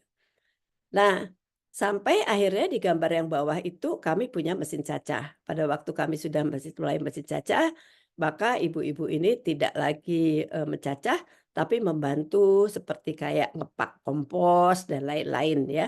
Tapi ibu-ibu ini terlibat. Nah, tadinya cuman ada 2 ibu-ibu, lama-lama jadi 3, lama-lama jadi 5. Lama-lama kami berkomunikasi melalui WA grup ibu-ibu, ya. Melalui WA grup ibu-ibu Tanjung Barat Indah, ini disebarluaskan sehingga akhirnya, eee, banyak sekali ibu-ibu yang berpartisipasi di sana, ya. Next. Nah, mungkin ini sedikit teknis, nanti bahannya bisa dibaca, tapi versi kami memisahkan, eee, sampah organik, sampah recycle, sampah B3, dan residual ya. Ini semua disalurkan, ke tempat-tempat yang bertanggung jawab. Jadi kami mengolah sampah organik, tapi tidak punya bank sampah. Nah, ini mungkin mesti belajar dari Mbak Deno ya, bagaimana mengelola bank sampah. Tapi kenapa kami tidak membuat bank sampah? Karena satu, kami kebanyakan bekerja, nggak ada yang ngurusin. Kalau kami bayar orang untuk mengelola bank sampah, rasa-rasanya sih belajar dari bank sampah yang lain. Rasanya, hasilnya belum tentu cukup. Saya nggak tahu mungkin standar salary di Solo dengan di Jakarta agak berbeda gitu ya. Tapi ini mungkin agak susah, satu itu. Kemudian yang kedua, di tempat kami itu ada pemulung yang sudah berpuluh-puluh tahun, sudah 30 tahun lebih, mengambil sampah-sampah anorganik dari, eee kompleks yang dia salurkan ke bank sampah juga. Nah, kami tidak mau memutus mata rantai pencaharian, dia, sehingga kami bolehkan dia mengambil sampah anorganik untuk diserahkan ke bank sampah, untuk dia jual ke bank sampah. Dan tahu nggak, dia tuh membayar loh ke RT. Karena dia tahu bahwa sampah anorganik yang dia ambil itu, eee, ada economic value-nya. Dia membayar 4 juta sebulan untuk mengambil sampah-sampah recycle itu. Next. Nah, eee, di sini sekali lagi kuncinya pemilahan. Kalau kita nggak memilah kayaknya susah deh ya. Selalu dipilah. Lalu digunakan untuk apa? Kalau yang sampah dapur kita fermentasi, kita jadikan kompos dan juga, kita memberi makan maggot yang ada di luar kompleks kami, ya. Tapi kalau yang, pengomposan itu ada di dalam kompleks kami. Semua tebangan-tebangan itu semua diproses. Tapi kalau penebangan yang kayu-kayu besar itu diambil oleh pengusaha tahu yang kebetulan ada di seberang kompleks kami dengan membayar, ya. Jadi semua sudah diambil oleh yang bersangkutan. Sementara Eee, sampah-sampah anorganik seperti yang tadi saya katakan, itu diambil oleh, pemulung untuk kemudian diserahkan ke bank sampah, ya. Nah, sehingga sampah-sampah residunya yang diambil oleh Pemda itu antar ke, landfill, ke TPA Bantar Gebang, itu jadi lebih sedikit. Oh iya, jelantah juga dikumpulkan ya, jelantah juga dikumpulkan dan diambil oleh Rumah Kutub dengan memberikan, sedikit, eee, mmm, pemasukan bagi kami. Next. Oke, nah ini sekedar gambaran ya, bahwa setiap rumah punya ember putih, ya. Nah ini di sini peran ibu-ibu penting sekali karena ember putih ini yang ngurusin ya ibu-ibu gitu ya. Dan alhamdulillah kayaknya sih, dengan kerjasama yang baik ini bisa terlaksana, cukup banyak gitu ya. Belum semua, tapi sudah cukup banyak. Sampah dapur dicampur dengan sampah daun, kami hasilkan kompos seperti yang ada di gambar di kanan bawah, ya. Di atas itu adalah gambar ibu-ibu yang dulu membantu, tapi sekarang itu sudah dengan mesin semuanya, termasuk mengayak, ya.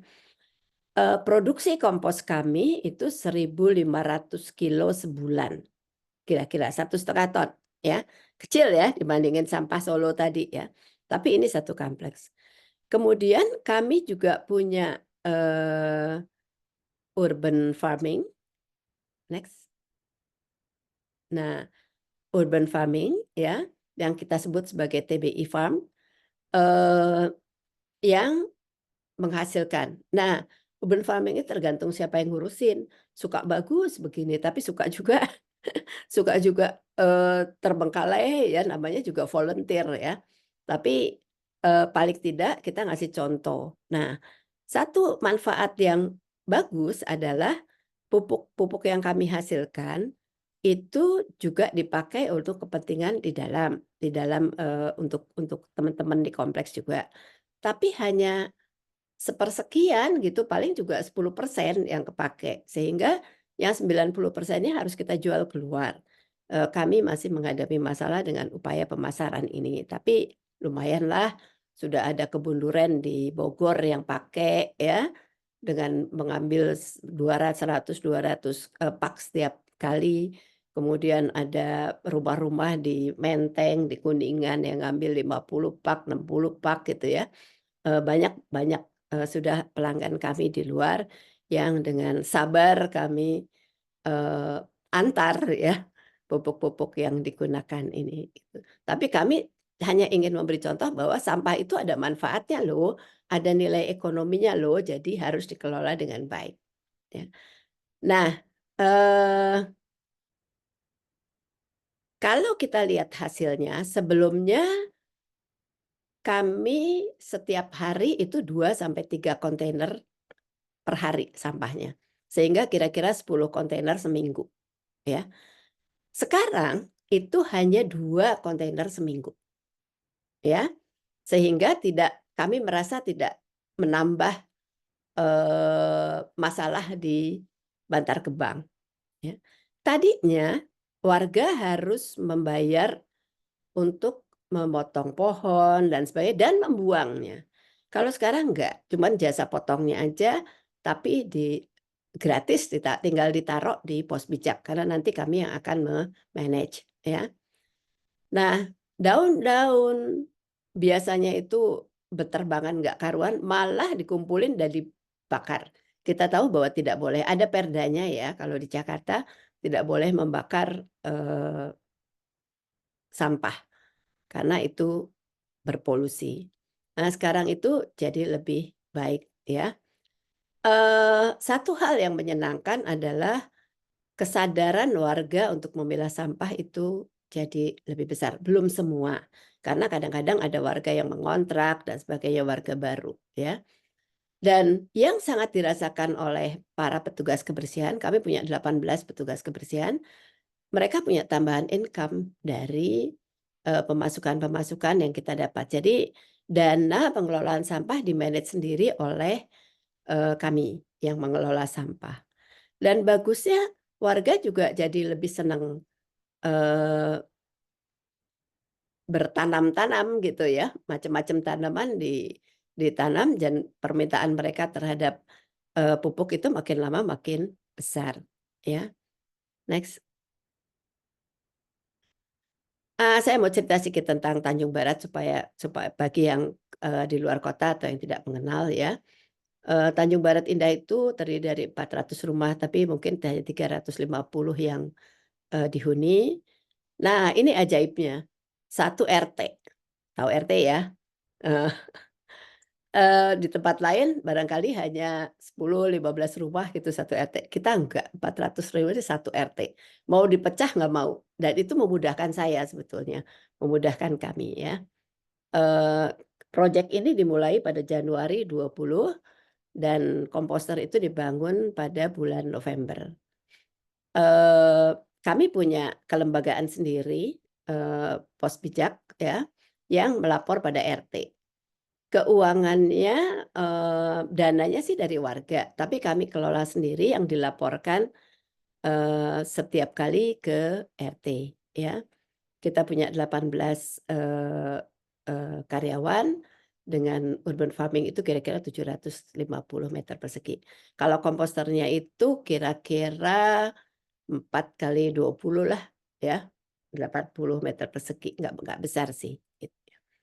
Nah, selain di Tanjung Barat Indah, beberapa proyek, pemberdayaan dan pengelolaan sampah yang pernah saya lakukan adalah next. Saya itu punya kumpulan alumni tempat saya sekolah, alumni ITB. Tahun lalu kami mengadakan, baksos ya, social activity di Aimere, Bajawa, Nusa Tenggara Timur. Eee, ini anak sekolah, tapi memang yang aktif kebanyakan juga perempuan ya, kemudian ibu-ibu gitu.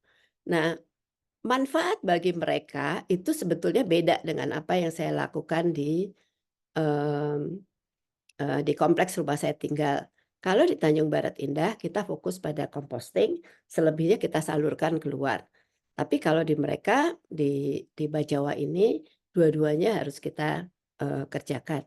Mereka senang bisa membuat kerajinan dari, barang-barang daur ulang, tapi mereka bikin composting juga. Kami bikinkan rumah sampah.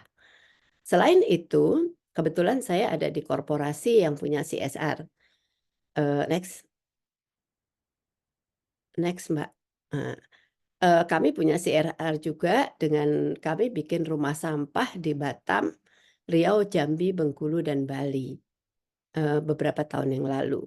Jadi kebayang nggak sampah tuh tadinya, kotor gitu ya di mana-mana, kemudian kami minta mereka untuk mengelola sampahnya dengan baik dan kita buatkan, rumah sampahnya kita buatkan gitu. Nah, di sini juga yang terlibat kebanyakan ibu-ibu karena memang, eee fokus dari pengelolaan sampah itu lebih banyak di kaum wanita sebetulnya.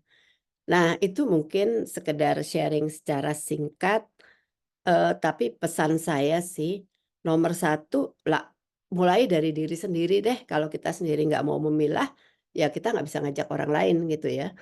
Jadi mulai diri sendiri, ajak lingkungan terkecil, contoh, buat mereka mudah. Kayak kami bikin pakai ember putih itu supaya orang mudah.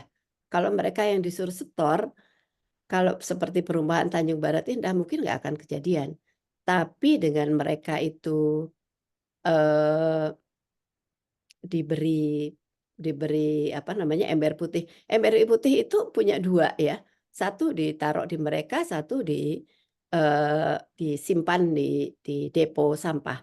Tiap pagi ditukar, nanti bekas yang kotor itu kita yang nyuciin. Jadi mereka dapat bersih terus tiap pagi, dapat ember putih bersih terus tiap pagi. Jadi kuncinya adalah mulai dari sendiri-sendiri dan dimudahkan kalau kita mau ngajak orang dimudahkan, itu aja. Terima kasih, eee, mudah-mudahan sedikit upaya sederhana ini sedikit membantu menjadi inspirasi. Monggo, Bu. Terima kasih Ibu Nani atas presentasi yang menarik. Dan saya ingin ucapkan terima kasih kepada Ibu Denok dan Ibu Nani atas presentasi mereka yang sangat menarik dan menginspirasi kita semua. Sekarang akan saya buka session Q&A atau tanya jawab yang akan dipimpin oleh Dr. Karina Mukni, member SIJ yang juga merupakan penggiat pengelolaan sampah. Pertanyaannya bisa ditulis di chat box atau langsung ditanya kepada speaker dengan mengangkat tangan or raise your hand di tombol bawah. Silakan dibaca pertanyaannya, Dr. Karina.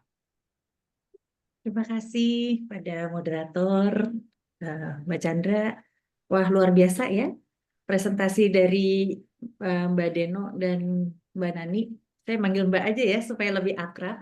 Oke, ini kita punya banyak sekali pertanyaan nih karena sangat menarik, topiknya sangat menarik, sangat berguna dan sangat inspiratif.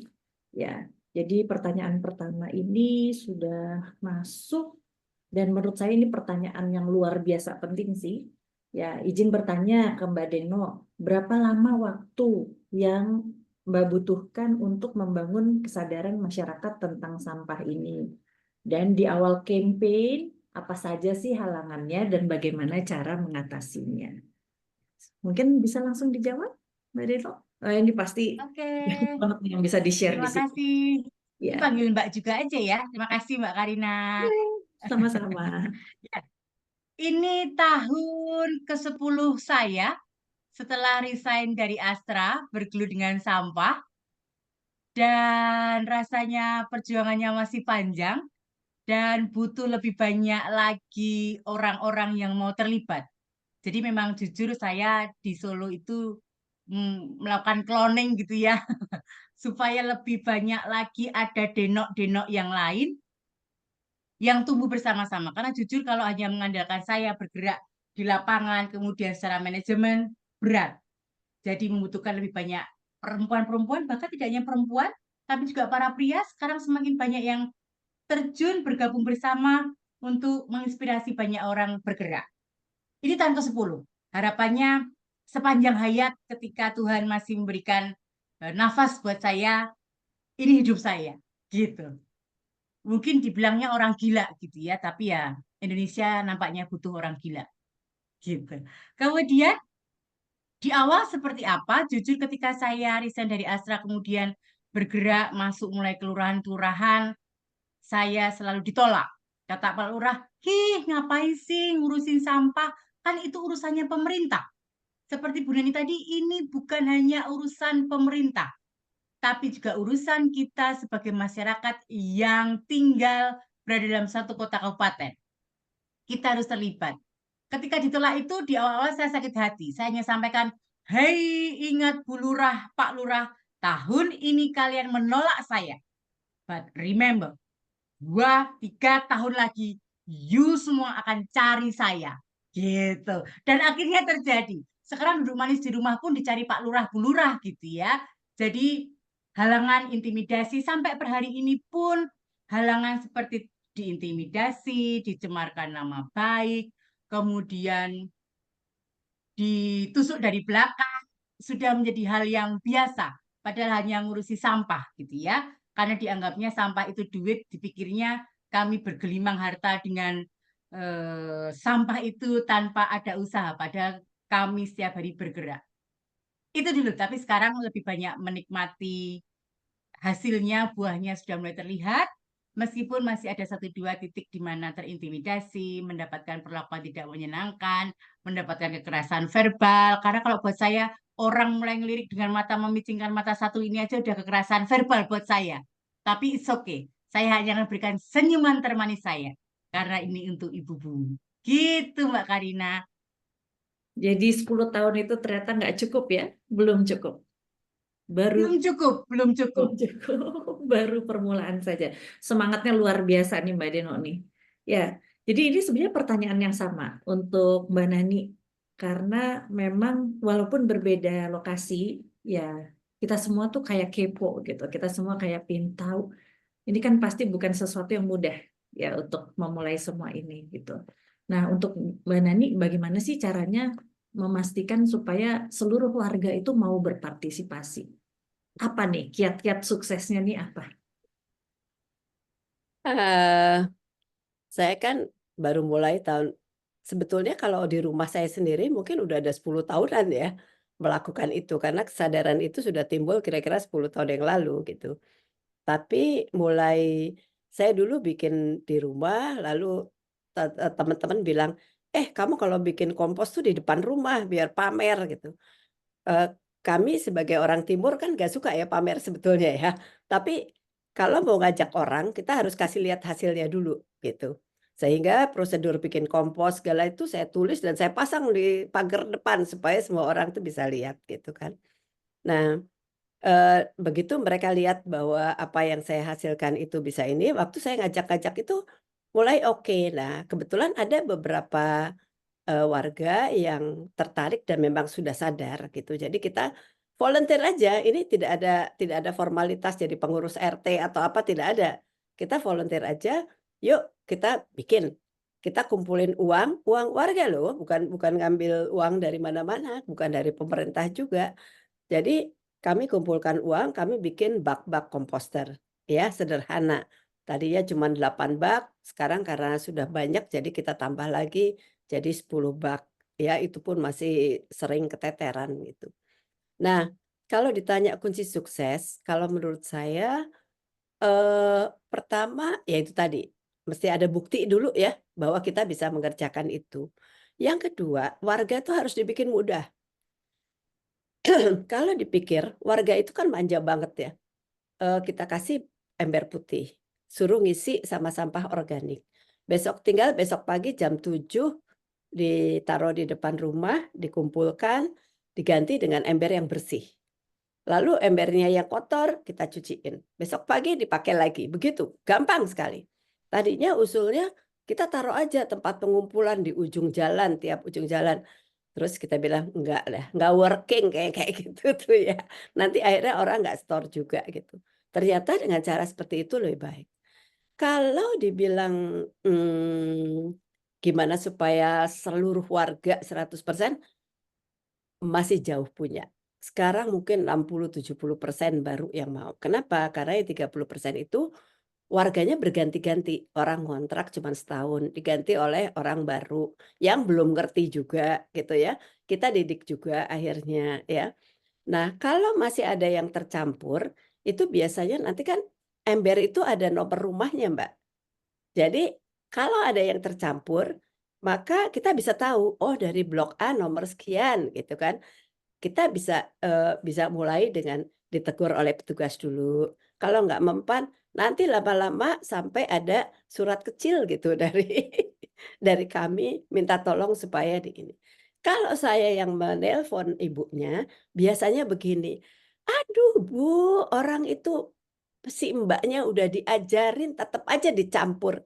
Tetap aja si Mbaknya yang disalahin gitu ya. Ya, tapi itu adalah budaya ya. Kita kan budaya Mbak ya. Budaya ART gitu. Jadi, saya pikir kuncinya adalah itu dimudahkan. Yang kedua, ya kitanya mesti sabar. Tiap kali diingetin. Nanti kalau saya kebetulan nggak seperti Mbak Deno, saya itu masih kerja.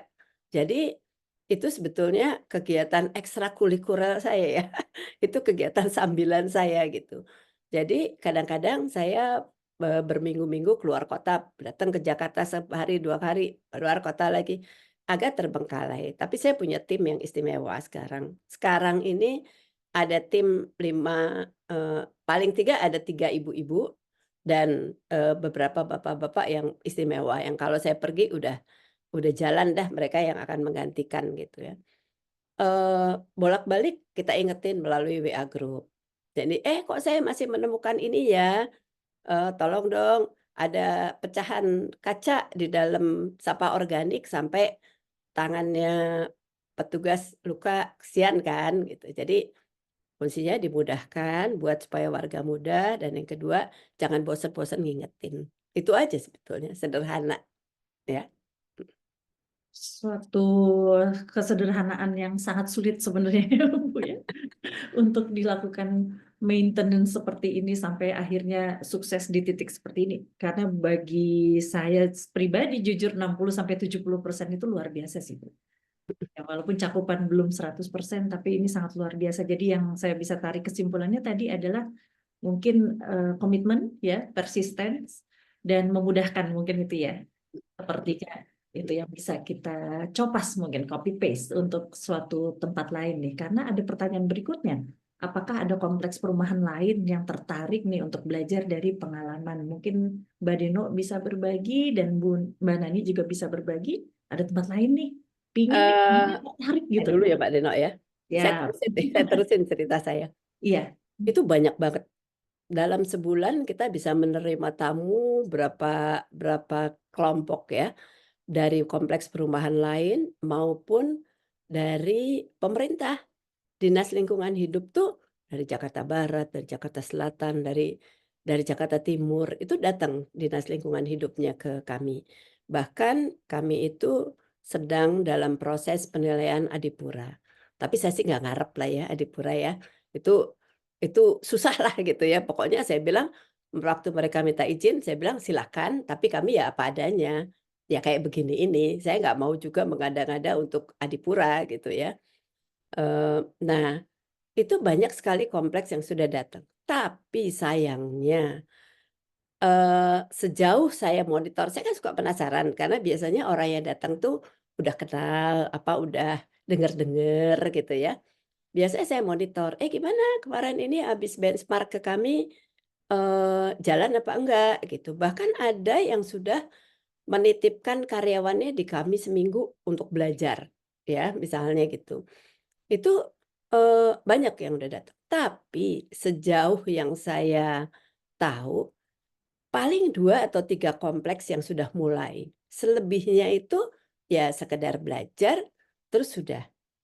Tapi dari Dinas Lingkungan Hidup, itu ada yang belajar ke kami, tapi lalu dia dipindah ke Jakarta Barat, lalu dia ngajarin kompleks di Jakarta Barat. Itu jalan, ya.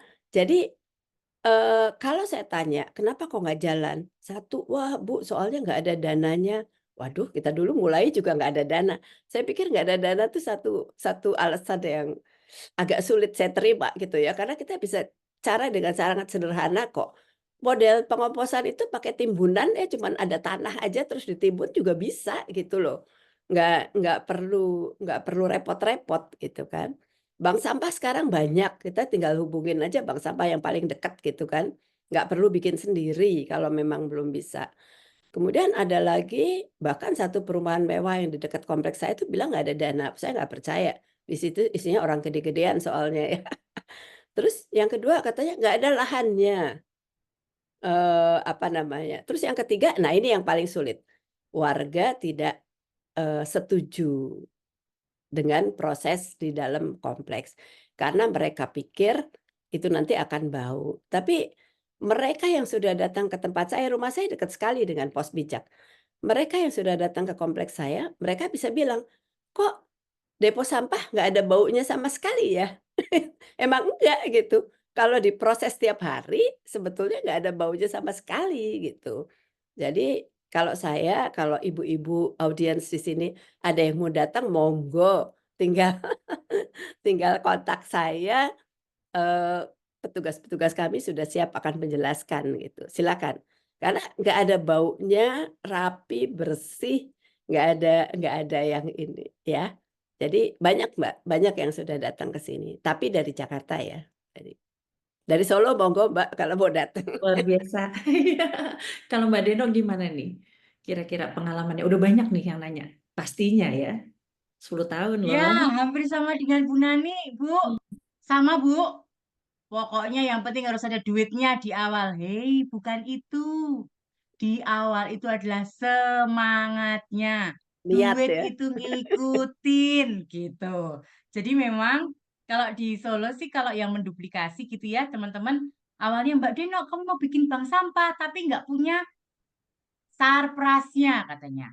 Oke, yuk jalan. Sarprasnya tak beri, nggak usah banyak ngomong, jalan aja gitu. Jadi kami memang support sarpras seperti buku tabungan, timbangan gitu ya, sehingga teman-teman ini bergerak lebih cepat. Dan kalau di kami kalau sudah punya bank sampahnya udah bagus, kami akan tendang naikkan kelas begitu ya untuk menjadi kampung kampung iklim atau program kampung iklim adalah kampung yang sanggup melakukan adaptasi dan mitigasi terhadap perubahan iklim. Jadi kuncinya ada di teman-teman bank sampah yang sudah militan ini kemudian naik kelas ke Proklim. Kemarin juga sama Bu Nani ada tamu dari Pemalang ke gudang kami. Gudang kami ada 8 ton sampah terpilah, kemudian DDLH dan timnya mereka bingung, ini 8 ton sampah terpilah, kok kami deket sampai di sini kok nggak ada baunya sama sekali gitu. Ya karena ini sampah memang berawal dari sumbernya dari rumah yang masih bersih. bukan diambil dari pemulung dari TPA yang kemudian dipindahkan ke gudang ini gitu. Jadi harapannya akan lebih banyak lagi teman-teman dari kampung-kampung lain atau mungkin dari kota kabupaten lain yang belajar bersama-sama untuk mempercepat proses pengelolaan sampah di Indonesia. Kalau kita mau jadi seperti negara-negara maju dan kalau kita yang bergerak hanya 1-2 orang, kapan lagi kita mau menjadi negara maju dalam pengelolaan sampah? Gitu, Mbak Karina. Luar biasa. Kayaknya saya mesti tepuk tangan duluan nih walaupun belum ditutup acaranya. Ya, jadi semoga nanti yang mendengar ini ataupun mungkin kita rekam juga ya, kita bisa bagikan mungkin rekaman ini, saya yakin akan sangat terinspirasi dan aduh, saya kasih hati dulu deh di sini deh. Ya. Luar biasa karena sebagai ya salah satu yang juga sangat concern, kami semua ini sangat concern terhadap sampah dan bagaimana sih kita itu pingin ya Indonesia itu lebih maju. Tentunya kan begitu. Apalagi kan kita sebagai perempuan punya banyak sekali power sebenarnya untuk memajukan dan mensejahterakan rakyat. Ya, walaupun tampaknya seperti ada di belakang layar. Dan ini adalah contoh yang luar biasa sih. Ya, di mana kita semua bisa belajar sangat banyak. Terima kasih banyak Mbak Deno dan Mbak Nani. Ini pertanyaan-pertanyaannya masih banyak sebenarnya. Mungkin saya minta izin nanti kami kumpulkan dan kami kirimkan. Mungkin bisa dijawab di kesempatan terpisah ya dan dikembalikan ke kami. Ya, pertanyaan sudah terjawab dan sisanya akan kami berikan secara offline. Sesi question and answer ini disudahi dan saya kembalikan acaranya ke moderator. Silakan Mbak Chandra. Terima kasih Dr. Karina dan terima kasih untuk penjelasan-penjelasannya dari para presenter. Kedua presentasinya memang sangat menarik dan penjelasan-penjelasan yang untuk menjawab pertanyaan-pertanyaan juga sangat menarik. Sungguh, jadi sesi yang Q&A luar biasa. Saya ingin mengucapkan terima kasih kepada kedua pembicara kita hari ini, serta seluruh anggota SI Jakarta atas kekompakannya sehingga webinar ini bisa berlangsung. Sekarang saya ingin mengundang kembali Ibu Ayla Winarto yang merupakan Direktur Proyek SIJ di Lombok untuk berbagi informasi mengenai proyek jangka panjang terbaru SIJ. Silakan Ibu Ayla. Terima kasih Chandra. Jadi ini secara singkat ya, ini proyek yang dikelola oleh SI Jakarta berlangsung selama cukup lama ya, 6 tahun ya, dan sebentar lagi akan selesai. Dan fokus kami terutama adalah pada pengadaan air bersih untuk sebuah desa kecil namanya Rembitan di Lombok Tengah ya. Selain pembangunan bor untuk air bersih, SIJ juga mengadakan program pendidikan keterampilan. Antara lain, kami juga menghidupkan kembali kebudayaan menenun di antara ibu-ibu di desa Rembitan.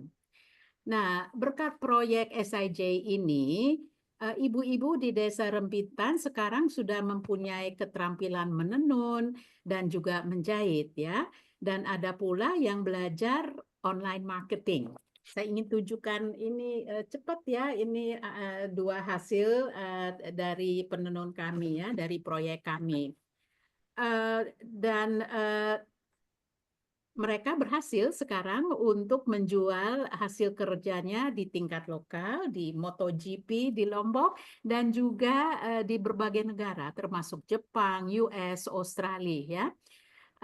Dan sekarang ini ibu-ibu di Rembitan itu bisa membantu mencari nafkah untuk keluarganya, bisa menyekolahkan anaknya, dan juga beberapa di antara mereka sekarang sudah membuka tabungan rekening di bank ya dengan bantuan dari Soroptimis. Dan mulai tahun ini Desa Rembitan telah ditunjuk oleh Kementerian Pariwisata sebagai salah satu desa wisata di Lombok Tengah. Proyek ini kami selenggarakan dengan kerjasama dengan partner kami, The Titian Foundation. Ya. Ya, semoga kalian menikmati video kami tentang proyek Lombok, dan kami berterima kasih kepada Ketua SIJ Ibu Ori yang menyusun video ini. So, enjoy the videos, ladies.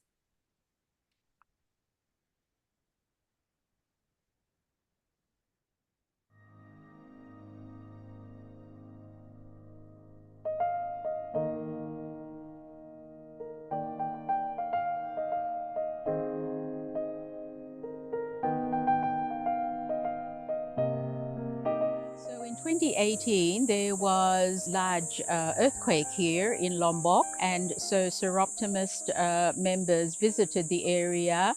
Pada saat itu saya datang dengan membawa hanya bantuan-bantuan darurat saja.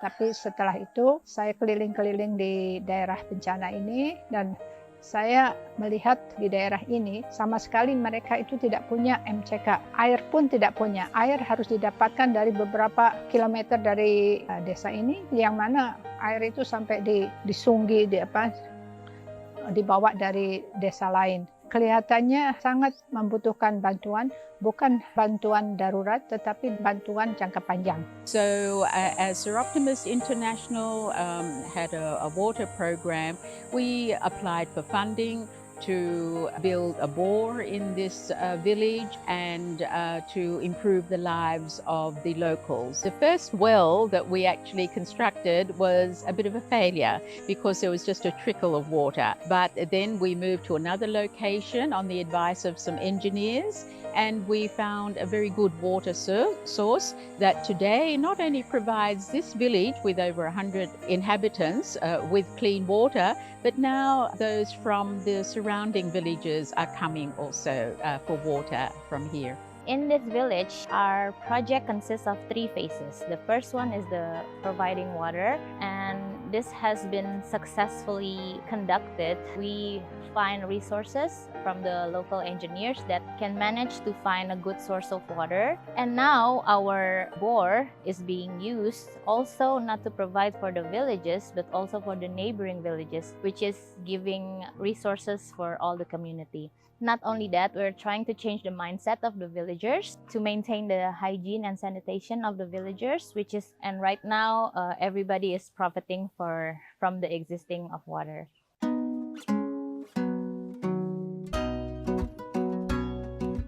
Selanjutnya, selain air dan MCK, selama kami tinggal di daerah ini, kita melihat bahwa penduduk di sini, terutama ibu-ibunya, sangat mempunyai keahlian untuk menenun, dan tenunan mereka itu sangat bagus. Hanya karena lama mereka tidak memanfaatkan keahliannya itu, jadi kami di sini melihat kemungkinan bahwa keahlian tenun mereka bisa dihidupkan kembali. Untuk itu kita juga memanggil ahli-ahli tenun dari desa lain yang kami minta untuk mengajarkan kembali ibu-ibu di sini untuk menenun.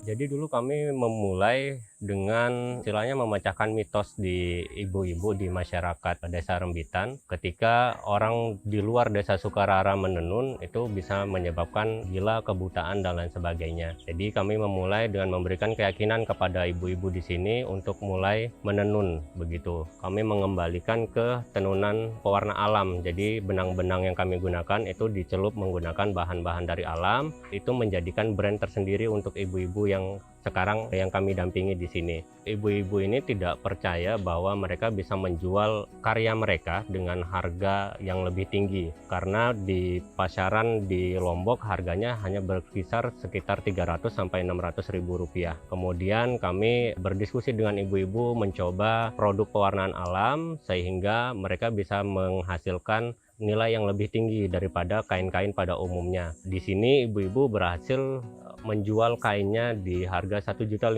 sampai dengan 5 juta rupiah. Semenjak ada Yayasan Titian Foundation dan Seroptimist yang membina dan membantu kita, saya sekarang sudah bisa menenun bermotif seperti motif songket ini, dan juga bisa belajar menjahit. Pertama kali kan nggak bisa, saya cuma lihat aja. Saya tanya sama Ibu Mina gimana caranya menyongket, saya pengen bisa, ajari aku biar aku bisa, karena saya pengen punya penghasilan. Awalnya ya pasti susah lah ya, namanya juga kita belum mengenal mesin jahit. Tapi karena kita belajar tiap hari, nah bisa jadinya. Aku buat ini, tas. Bagus kan tasnya?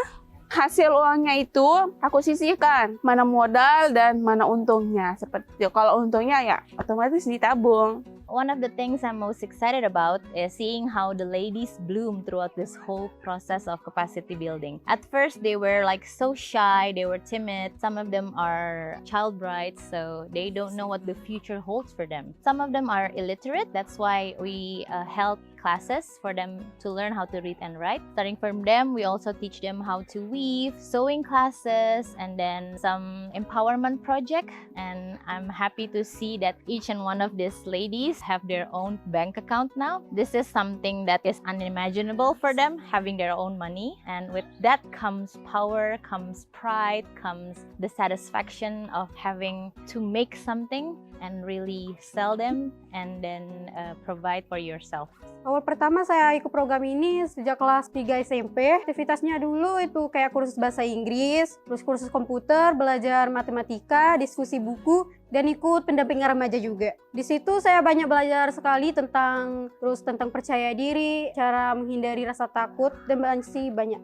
Merasa kebantu banget karena ibu-ibu di sini banyak yang nganggur, akhirnya di sini ada kegiatan, ada penghasilan. Soroptimis ini sangat membantu warga di sini karena tidak punya penghasilan, jadinya punya penghasilan sendiri, punya karya sendiri. Banyak sekali yang saya dapatkan dari proyek Soroptimis. Sekarang saya bisa membantu anak saya sekolah, sekarang anak saya sudah bisa kuliah, dan alhamdulillah saya juga sekarang sudah bisa membuat rekening sendiri.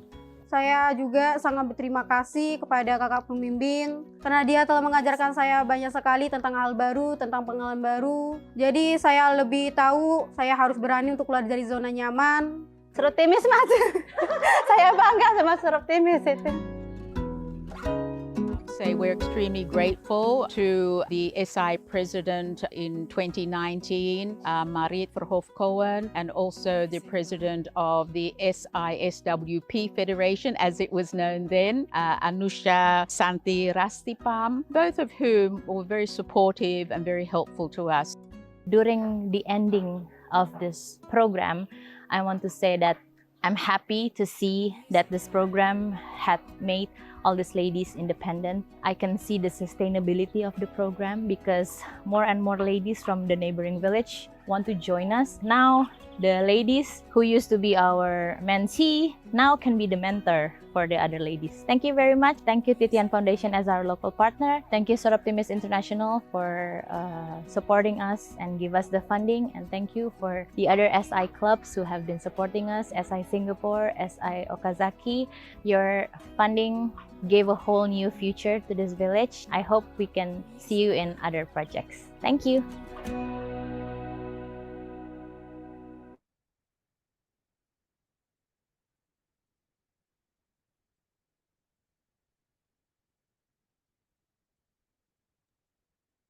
Okay, ladies, thank you, Ibu Ayla, for sharing this wonderful project. Let me share you another screen. Okay.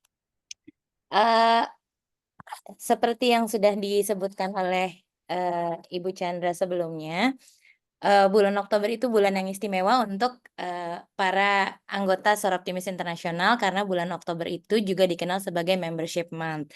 Nah, setelah menghadiri webinar ini, juga setelah menonton video project kami, saya sebagai Presiden Soroptimis Internasional Jakarta tentunya ingin mengundang seluruh peserta yang datang pada sore hari ini atau mungkin punya saudara, punya teman yang ingin juga ikut berpartisipasi dalam proyek-proyek seperti itu, webinar-webinar seperti ini, dan juga punya teman baru aja, punya teman baru, kenalan baru yang memiliki visi misi yang sama untuk memajukan dan empower perempuan Indonesia. Boleh coba kenalan, boleh coba pelajari lebih lanjut SI Jakarta itu apa. Selain itu di Indonesia kita memiliki 3 klub. Ada Soroptimis Internasional Jakarta, Soroptimis Internasional Kemang, dan Soroptimis Internasional Kebayoran Baru. So, kalau kalian terketuk dan tertarik, silahkan bisa intip website kita di sijakarta.org, atau you can email us, atau jangan lupa follow kita di Instagram SI Jakarta. Nah, sebelum menutup acara, saya ingin tentunya mengucapkan terima kasih yang sebanyak-banyaknya kepada kedua pembicara kita, Ibu Nani dan Ibu Denok. Kenapa tema sustainability ini amat sangat dekat dengan kami di SI Jakarta? Karena seperti yang dilihat dari proyek kami, proyek di Lombok itu awal mulanya adalah dari proyek air, water project.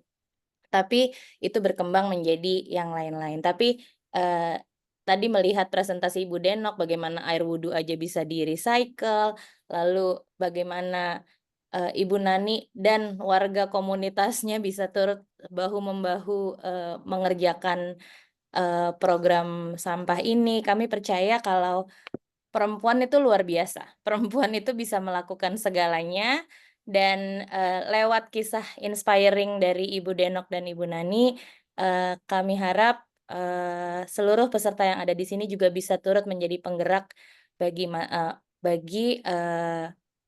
masalah sampah di tempatnya masing-masing. Bagaimanapun juga seperti kata Bu Nani, semua dimulai dari diri kita sendiri. Jadi terima kasih banyak kepada kedua pembicara kita. Saya persembahkan bunga orkid ini. Ini adalah simbolis aja, Bu. Nanti semoga kita bisa ketemu secara fisik dan kita bisa lebih lanjut membicarakan isu ini. Aku juga ingin mengucapkan terima kasih seluruh anggota SI Jakarta yang sudah menjadi panitia. Luar biasa bekerja sama. Kita tuh klub kecil, tapi kita selalu berusaha untuk selalu aktif. Jadi kami tentunya ingin selalu mengerjakan sesuatu yang bisa bermanfaat gitu. Dan aku senang banget juga, terima kasih untuk seluruh peserta yang sudah datang. Kira-kira ada 27 and you guys stayed, dan terima kasih. Sekarang aku mau grup foto sih sebenarnya kalau boleh. Tunggu ya. Aku coba cari dulu caranya gimana. Dari tadi kan layarnya aku dimatiin. Sekarang kalau boleh dinyalain. Grup foto. Take foto. Aku melihat wajah-wajah familiar. Lagi. Tunggu. Oke. 1, 2, 3. Mentang-mentang Sabtu banyak ya yang rambutnya masih berantakan-berantakan. Oke, nggak apa-apa. Banyak juga yang sudah cantik nih, kayak siap mau kongkow. Terakhir kali. 1, 2, 3. Oke, saya mengucapkan terima kasih juga kepada Mbak Chandra yang sudah menjadi MC luar biasa. Have a great day everyone. Sampai jumpa.